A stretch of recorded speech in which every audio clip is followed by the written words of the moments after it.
श्रावणबाळ म्हणून संबोधतो तेव्हा माझ्या डोळ्यासमोर येते ती संजय गांधी निराधार पेन्शन योजना। या योजनेमध्ये माननीय प्रतापपूर्व भैयासाहेब मानेंचा देखील मोलाचा वाटा आहे। तसेच परित्यक्त्या महिलांच्या संदर्भातील साहेबांचा परवाचा जो निर्णय होता तो खूप मोलाचा आहे। आता आम्हाला तर माहितच आहे, ज्या परित्यक्त्या आहेत, ज्यांना नवऱ्याने सोडून दिलेलं आहे, ज्या जन्मता अनाथ आहेत, अशा मुली रिमाइंड होम मध्ये असतात। पण जेव्हा साहेब रिमाइंड होमला भेट देऊन आले तेव्हा त्यांच्या डोक्यात विचारांनी थैमान घातलं।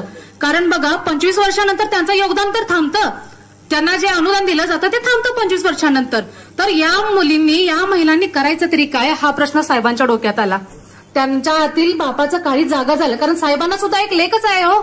त्यांना त्या मुली देखील त्यांच्या स्वतःच्या मुलीसारख्या वाटल्या। तेव्हा साहेब म्हणाले, जरी या परित्यक्त्या असल्या, जरी या नवऱ्याने सोडून दिलेल्या असल्या, जरी या विकलांग असल्या, तरी देखील 25 वर्षानंतर सुद्धा त्यांचे अनुदान थांबणार नाही। जोवर त्यांचा संसार उभा राहणार नाही, जोवर त्यांच्या सुखी संसाराची चांगली घडी बसणार नाही, तोवर त्यांना हे अनुदान मिळालेच जाईल। साहेब, तुमच्या या कार्यासाठी खरंच मी तुमचे जेवढे कौतुक करावे तेवढे थोडे आहे।